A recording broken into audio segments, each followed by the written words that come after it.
wonderful day in Vermont. It was 50 degrees last night in my house. In the middle of August, so I need blankets. And being the person of high principles, it wasn't a matter of thinking I'm saving money from running the air conditioner. Yeah, that's my first thought. But anyway, so we've been doing the series, What is the Bible and What is in the Bible? And I ran across this.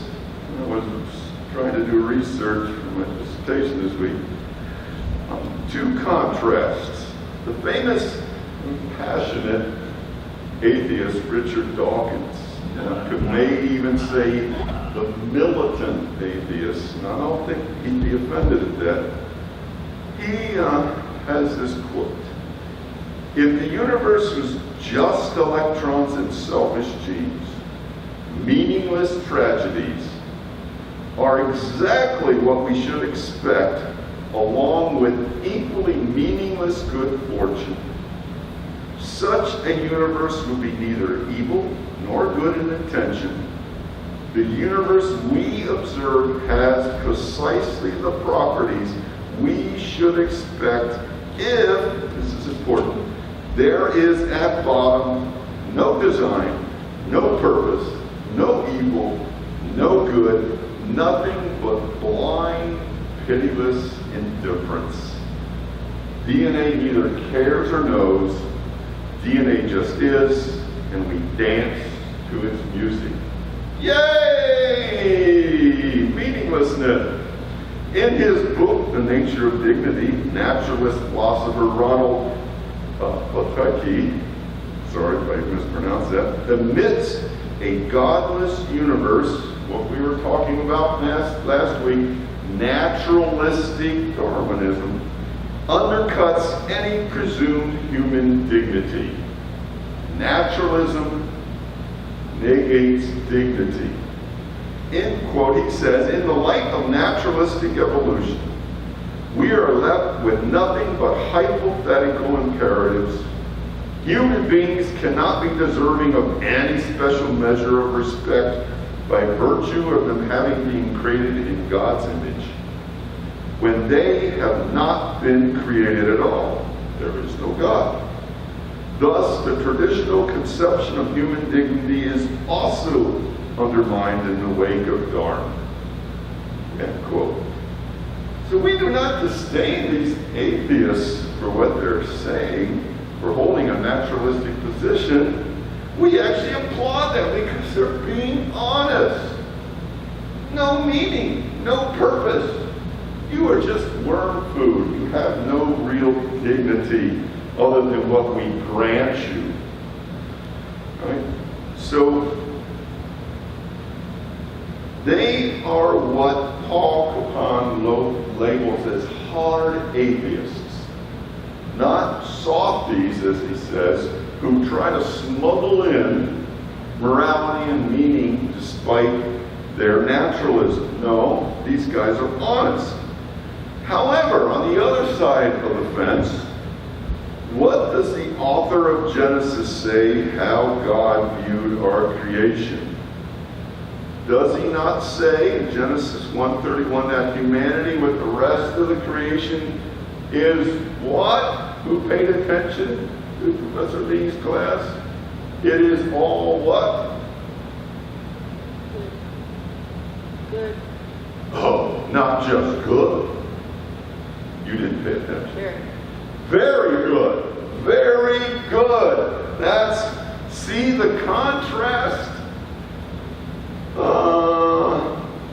Somebody look up Ephesians 2:10. Somebody else look up 1 John 3:1. Who's going to look up Ephesians 2:10?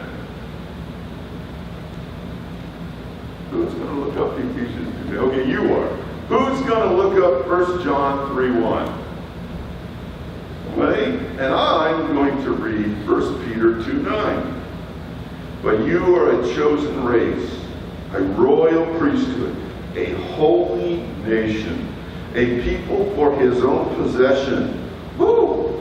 That sounds a little different than the other guys who says you have no meaning, you have no dignity. That you may proclaim the excellencies of him who called you out of darkness into his marvelous light. You are chosen, royal, holy, a people of his possession. How about Ephesians 2:10? Read that nice and loud, please. We are God's workmanship, created in Christ Jesus to do good works, which God prepared in advance for us to do. We are what? Meaningless? No, what does it say we are? God's Workmanship. workmanship. Now, can I throw in this extra point? If we hold the biblical account of creation to be true, which we do, men, you are made out of what? Dirt. What does he say about the woman? He just made her too? No, he did what? Man's rib. What's that? Wasn't it our man's rib? Yeah, but he fashioned her. Kind of gives you an idea where you're right, fellas. But yet, we're still a workmanship. 1 John 3:1, who has that?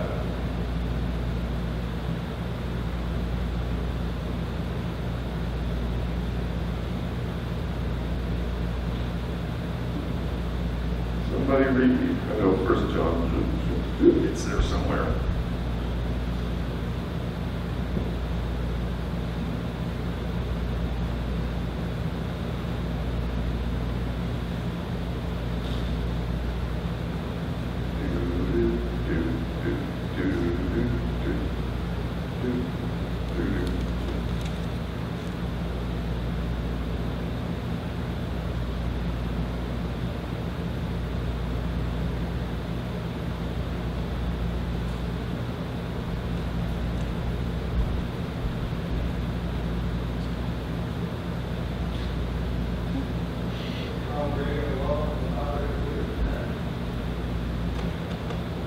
Yep, keep reading.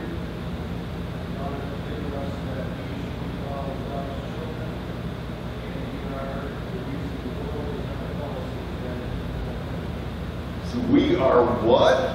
Meaningless and of no dignity? No, we are Children. the children of God. Right. Whew.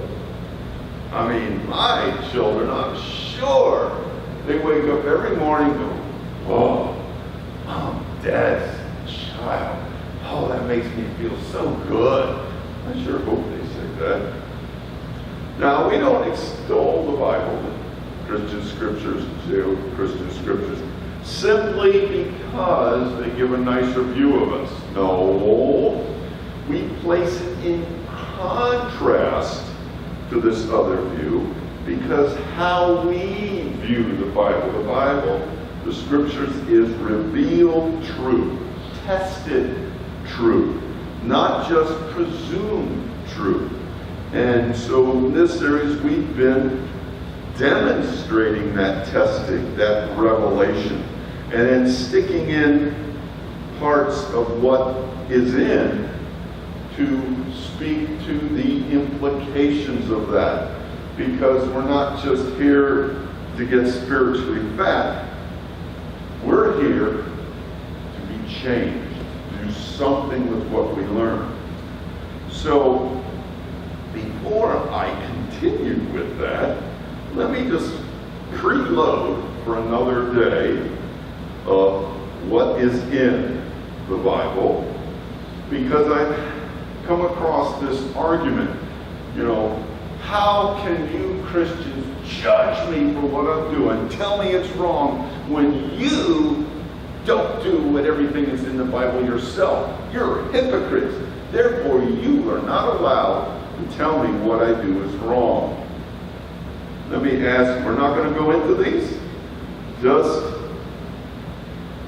get a little feedback, a preload for another Sunday. In light of Deuteronomy 14, can Christians eat pork or shrimp? Who says yes? Who says no? Just give me a thumb. Yeah. Okay, that was fingers, just thumb. Okay. Yes, he says yes. These skeptics who say, "Oh, hypocrite." So maybe we need to explain this. What about in light of Leviticus 19 or Deuteronomy 22?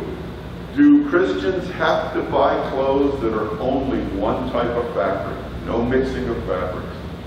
Yes? No. She says no. Okay, nobody wants to do the thummy thing. All right. What about this one? Light of Deuteronomy 25. If a Christian's brother dies, must he marry his brother's widow? Boy, my wife gave 2 thumbs down on that one. Sorry, brother.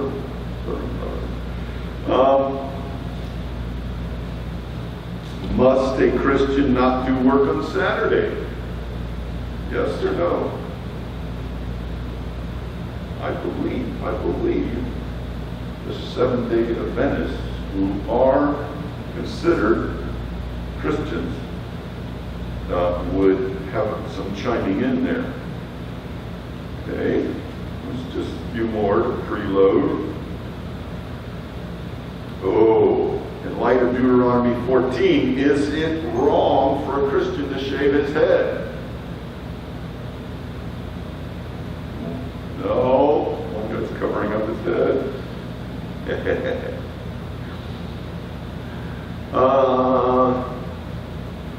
Light of Deuteronomy 17, must the Christian require his government to reject the office of president and insist that we only have kings as the head of our nation?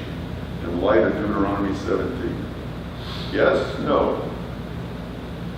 No. Well, I ran across a Christian publication that was saying that America sinned in rejecting the office of having a king. And this is part of the problems. This is back 20 years ago.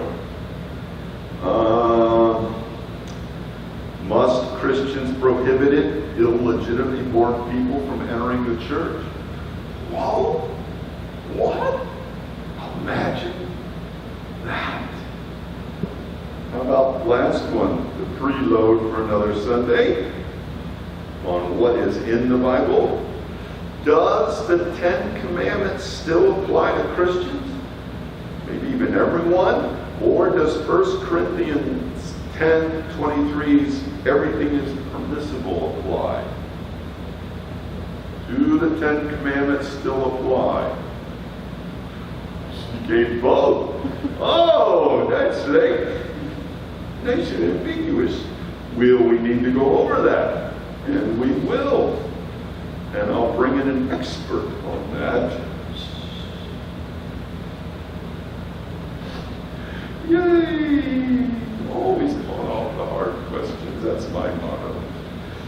So we're going back to what is the Bible. We're going back to, are there errors in the Old Testament? Because I run across this not near as much as there's errors in the New Testament, but I do run across these errors. So in addressing errors in the Old Testament, we have to ask the question, are they, ding, ding, ding, ding, ding. Let's put that on hold a minute. Let's have a commercial. Remember when they used to go, they used to announce they're going for a commercial break. But as Pastor Lee wanted to make a point about what he said the other day, please.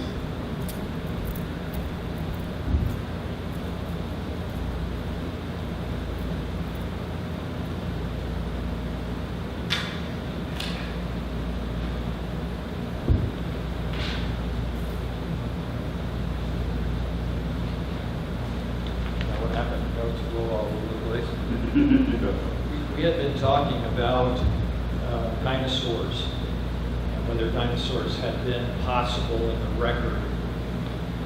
Jeff asked that question. And so I went and did some research, just because as I said, I didn't know the answer to that right off the top of my head. So I went and did some research about that, and I'm going to take about 5 minutes and answer that question.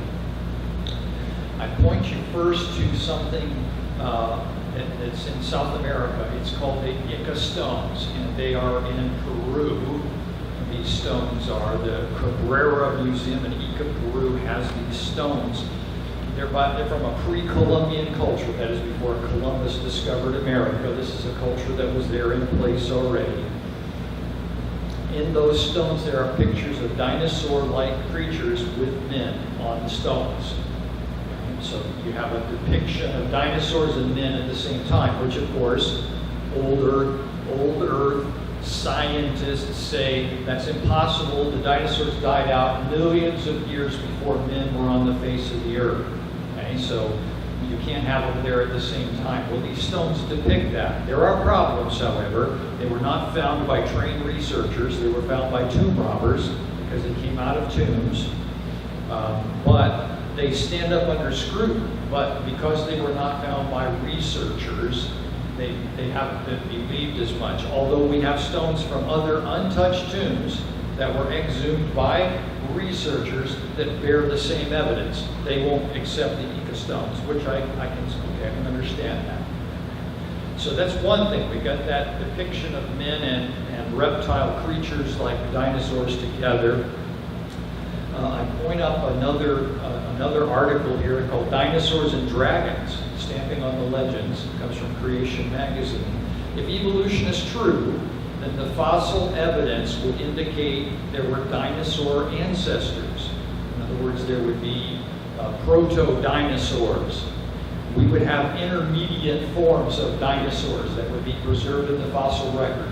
There are absolutely no dinosaurs, intermediate forms in the fossil record whatsoever. So that's a problem for the old Earth people. In fact, all dinosaurs are fully formed or in the fossil records without any trace of ancestors. There's not a single, quote this, there's not a single intermediate ancestor for a dinosaur. Okay, that's a problem. But we do have lots of legends, like the Epic of Gilgamesh. Gilgamesh is a Babylonian epic, thousands and thousands of years old from ancient Babylon, and we have a huge reptile-like creature that shows up in the Epic of Gilgamesh. Beowulf, of the Western world. Beowulf was written between 495 and 583 AD. We've got a monster in Beowulf named Grendel, which appears to be an underwater reptilian monster that Beowulf kills. There are untold myriad numbers of dragon stories throughout all kinds of cultures throughout the world. So we do have evidence that men and dinosaur-like creatures were here at the same time. Another article, Mesopotamian monsters in Paris. Another one. This is in the Louvre. This is in the National Museum in Paris. If dinosaurs are millions of years old, said this article, then the Bible story of Noah is compromised. Because Noah went on the ark and he took two of every kind of creature on. If dinosaurs were millions of years old, then that story is compromised.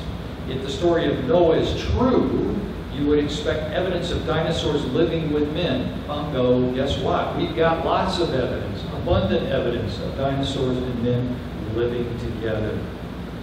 Accounts of dragons, said this article, in China, Australia, Africa, Europe, North America, South America.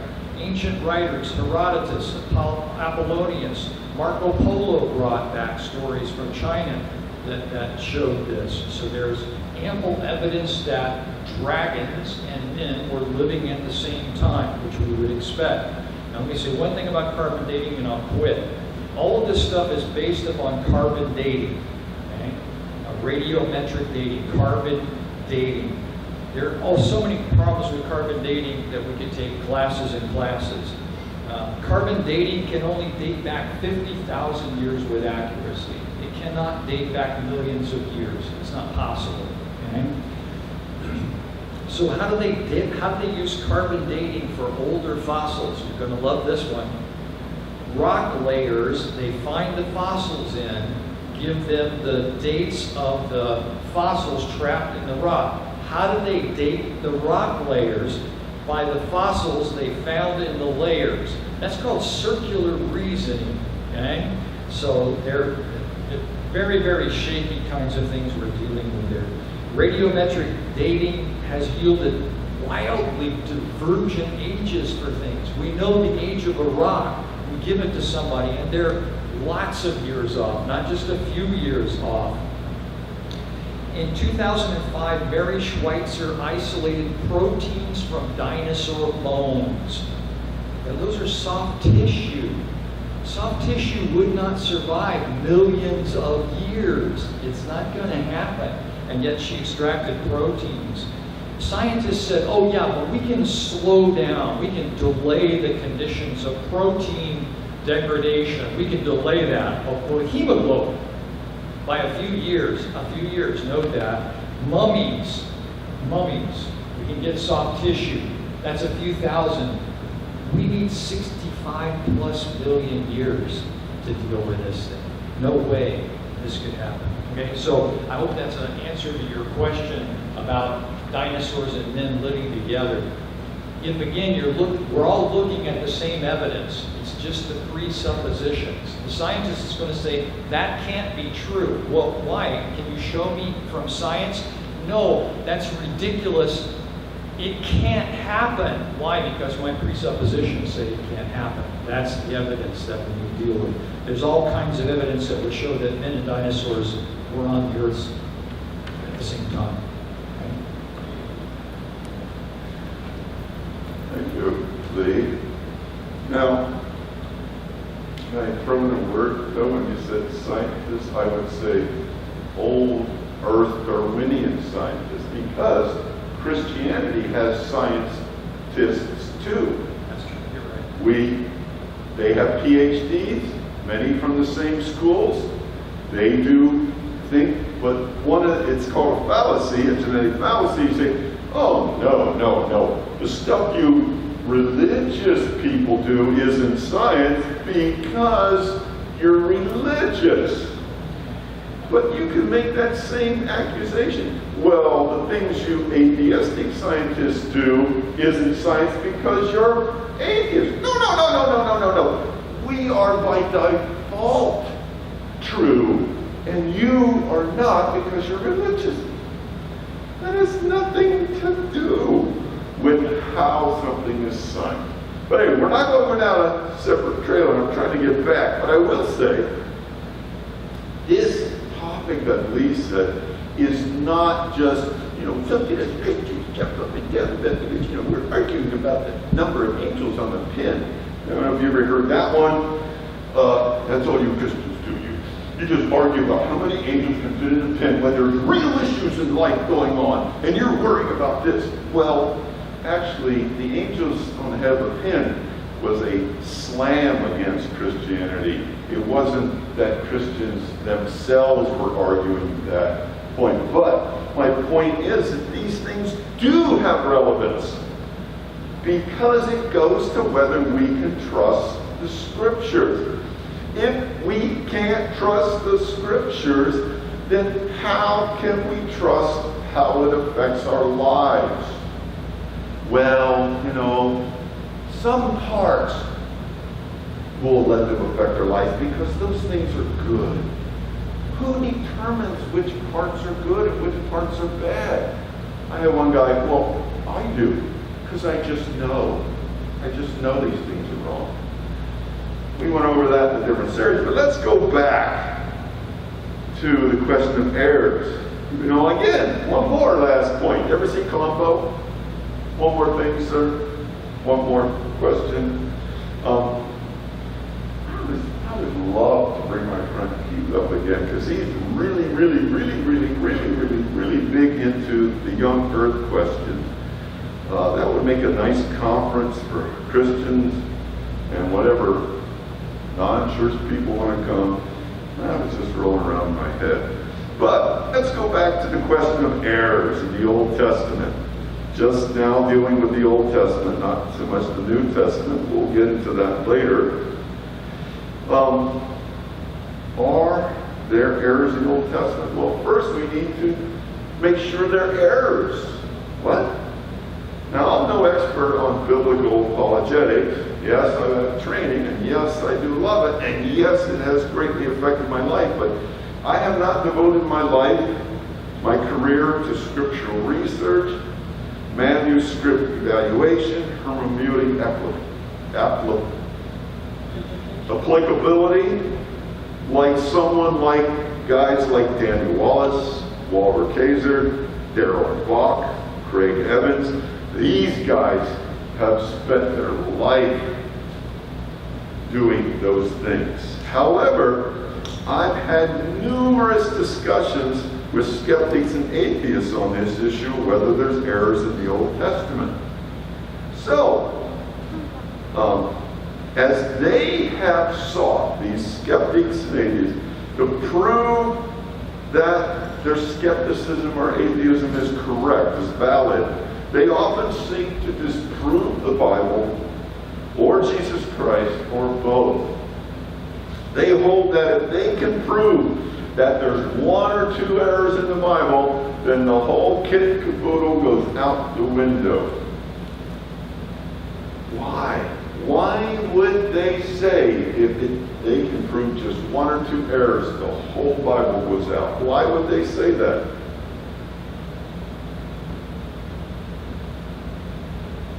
Because Christians hold to the doctrine of inerrancy. Inerrancy, that the scriptures do not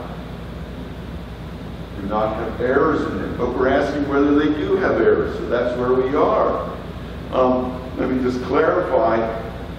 Christianity does not teach that this is inerrant. What? What was he saying? This is a translation. What Christianity teaches that the original writings were inerrant, not the translations.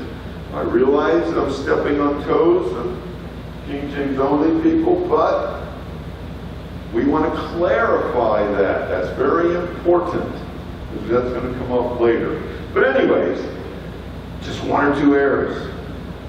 Now, I do consider myself an inerrantist, but even with that said, I don't think you can hang that whole thing on what's one or two.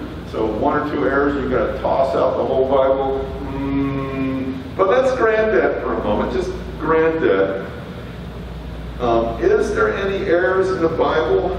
That's the question you're setting it up for. But before one gets all caught up in that debate, it's important to first decide if there's any errors to deal with in the first place. I think that's what I've been saying. Some things make so much sense when I write it down. You're just trying to rationalize your way out of errors in the Bible.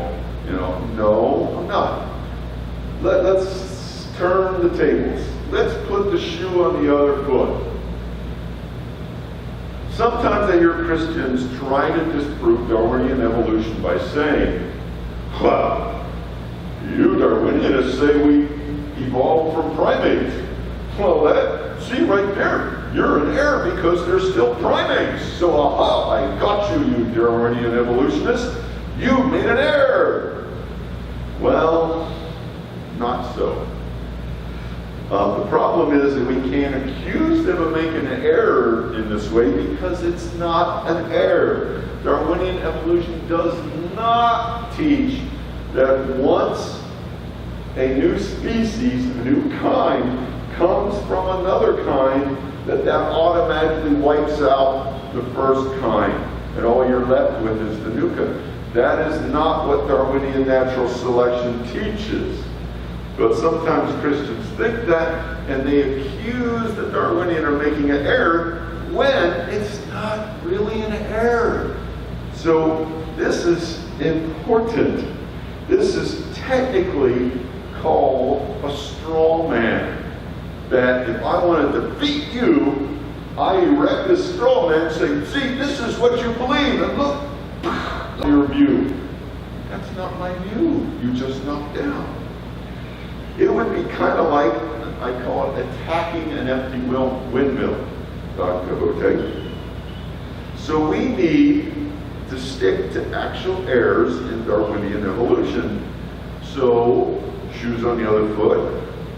Anybody saying there's errors in the Old Testament needs to stick to actual errors, not just false errors. Oh, that's a contradiction in language. To me, that's like putting an innocent person in jail. So let's return to the question of whether there's errors in the Old Testament. Leaving, like I said, that for the New Testament another time. Question: what is an error? Define an error for me. What's that? Not true. Not true. Okay. Yes.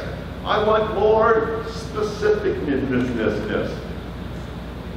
An error is not true in what way? We're talking about the Old Testament. To what they believe. What's that? To what they believe. What they believe. They believe there's error in the Old Testament. Right? Because it doesn't go with what they believe. Okay, you're getting behind the motive. Here's what I'm thinking. An error in the Old Testament, what we're talking about, is a number, event, or quote that is not absolutely accurate, like what's required in courtroom testimony or an engineering blueprint. That's the type of errors that we're asking, are there in the Old Testament? That's science. Science? Well, No. that's an opinion or science. It's based on opinion. Well, it is opinion, it isn't science, but it is actually It's logic. in the mind. It's based on reality necessarily. I would disagree that it is completely referring to reality, because what they would be saying is, in reality, you're speaking about this number you use in the Old Testament, or the event you reference in the Old Testament, or the quote you're quoting in the Old Testament, is not absolutely accurate to reality. It's only based on what we know. There's so much we don't know. Well, that's where the argument is. They're saying, you're saying you know, and I'm saying you don't know, because it's not accurate. When this type of error happens, the person reporting the errorful information, the biblical writer, does so because of willful misrepresentation, carelessness, or ignorance. Remember, Pastor Lee talked about that the other Sunday. They willfully lie about what's in the Old Testament. They're just careless in their reporting in the Old Testament. Or they're ignorant. They didn't know. They just put something down. They had good intentions, but they put something down. This is what those who are accusing the Old Testament or the whole Bible mean when they say the Bible is full of errors. You ever hear that one? The Bible is full of errors, people have told me. Well, the biblical authors, what they're saying is they just didn't know what the real number was. Or they purposely misspoke with the intention of misleading the reader to their end. Might be a good end, but they still misleading. I present as evidence Bart Ehrman's How Jesus Became God, the exaltation of a Jewish preacher from Galilee. Jesus did not claim to be of the Godhead, but Christianity made him to be. That's his basic position. So, incidentally, when people tell me the Bible is full of errors, I say, show me one. And I don't say, show me one. No, honestly, if you can show me that your argument is correct, then I need to reevaluate my thinking. I need to question my faith. I'm willing to do that because it's truth that matters. Remembering that Plato defined truth as reality. You said it, Jack. So I say, then let's go through these errors. And what I get is, well, I don't know any, but I know it's full of errors. I just know it's full of errors. Yeah, probably read it on the internet. It doesn't speak very highly of the internet. The internet is a great tool, but we have to understand what we're reading.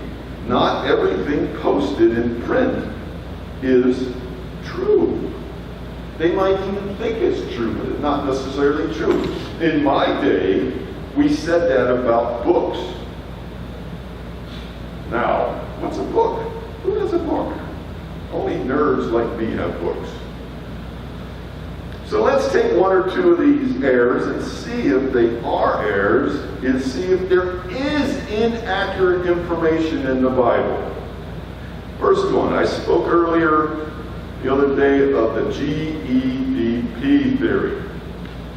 And that's where some say that the Genesis in these books were just cobbled together from different people. One guy called God Jehovah, one guy called him Elohim, and they cobbled these things together into a story, and that's what you get in Genesis, a story, right? I've personally encountered this, of someone saying this to me, in the sense of Genesis 1's account of creation is different than Genesis 2. Ha! It's an error. See, you can't trust it. It's just a story, because Genesis 1 gives one account of creation. Genesis 2 gives a different account of creation. Not mocking, but I'm just saying they were in the mindset, this is absolutely non-negotiable. It's true. They would contend that although Genesis chapter 2, 1 through 3, turn there please, does indeed look like an ending to Genesis 1, and it's for that very reason that it's two different accounts, because starting in Genesis chapter 2, verse 4 and onward, it's a whole different account. It's not just, more, it's different. That's the contention. Gleason Archer, you know of him, he wrote this wonderful book, I have many of these, called The Encyclopedia of Biblical Difficulties. If this stuff interests you, if you like putting the scripture to the litmus test, if that doesn't scare you away, books called The Encyclopedia of Biblical Difficulties, etc., these are great books, because we just don't know everything. I'm not the sharpest pencil in the drawer. I am really not. So I have to look stuff up by guys who spend their whole life researching this stuff. Some guys will spend their whole life even researching just one little aspect of this stuff. One little aspect, their whole life. Wow! So he counters that Genesis 2 is not presenting an account of creation at all, nor less a different one. Instead, this part I found very good. He contends the first 3 verses of Genesis 2 simply carry the narrative of Genesis chapter 1 to its final and logical conclusion, using the same vocabulary and style as Genesis 1. So you mean to tell me when you cobble these things together that 2 different guys from 2 different times and 2 different places have the same vocabulary and style? Yes? And then in verse 4, there's a summary statement. Verse 4 is a summary. It says, these are the generations of heaven and earth when they were created, in the day Yahweh God made heaven and earth. So what he's saying is that Genesis chapter 1 is called a skeleton outline of creation. And Genesis chapter 2 provides greater detail, focusing on man's involvement. This is common in Hebrew writing. Tell you, and then we'll go back and tell you more. Right? So, I say it, I get away with saying it. You know I'm going to say it anyways. This is like talking to a son versus talking to a daughter. My one friend, he says that he gives the man version of things. Just tell me the man version. Whereas his daughters want to know everything, like what color was her shoes, what was her hair like, what dress was she wearing, you know. So that's one way to look at that, if I can get away with that. For example, if we look at verses chapter 2, verse 5 and 6, you don't see these in Genesis chapter 1, verses 9 through 10. They don't fit in there as part of it, except in the sense that Genesis 2, 5 and 6 is supplemental to Genesis 1, 9 and 10. They are adding to it. They are not changing it to be different. They are adding to it. Genesis chapter 2 adds to the outline in Genesis chapter 1. So the argument that Genesis chapter 1 and Genesis chapter 2 are two different accounts, that's the accusation. So I'm not excusing away an error. I'm saying there is no error here. I'm not trying to dance away. I'm just trying to be willing to look at the facts. If you believe the Bible is chock full of errors, will you likewise be willing to entertain the possibility that there might be explanations? Not rationalizing away, but explanations. I do this on the airplane. My passengers, when we are late in aviation, and you say, what? The plane is late? Yeah, you'd be surprised.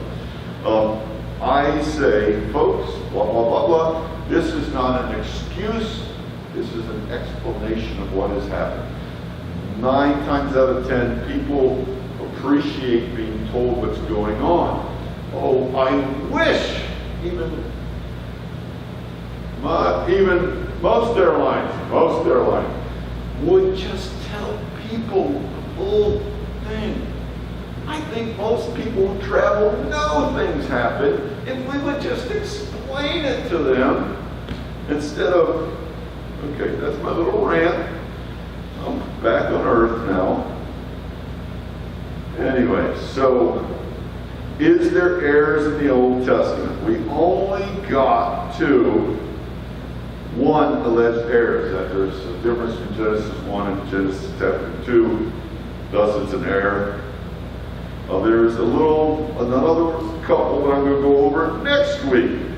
But see, where I really want to go with this is to a part on what is in the Bible. Now, what is the Bible? What is in the sense of put yourself in Egypt, 400 years of being a slave to a tyrannical ruler. Put yourself there. How would you deal with that in regard to who God is and what you're experiencing? That's where I really want to get to. I intend to get there next week. Just put that in your head and contemplate, if I was in that 400 years of slavery, if I was in the Holocaust, if I was a African Christian and in genocide in Africa, how would I deal with that as far as who God is, what's happening to me? Thank you, Father. Lord, I would like to rant on about how great you are and your word not having these errors, but you know, Lord, the down in the dirt thing is that these were real people, and they suffered, and they endured real things. And Lord, how does that affect us? I thank you that you don't run from this, and you don't command us not to ask these questions, but you welcome them. In Jesus' name.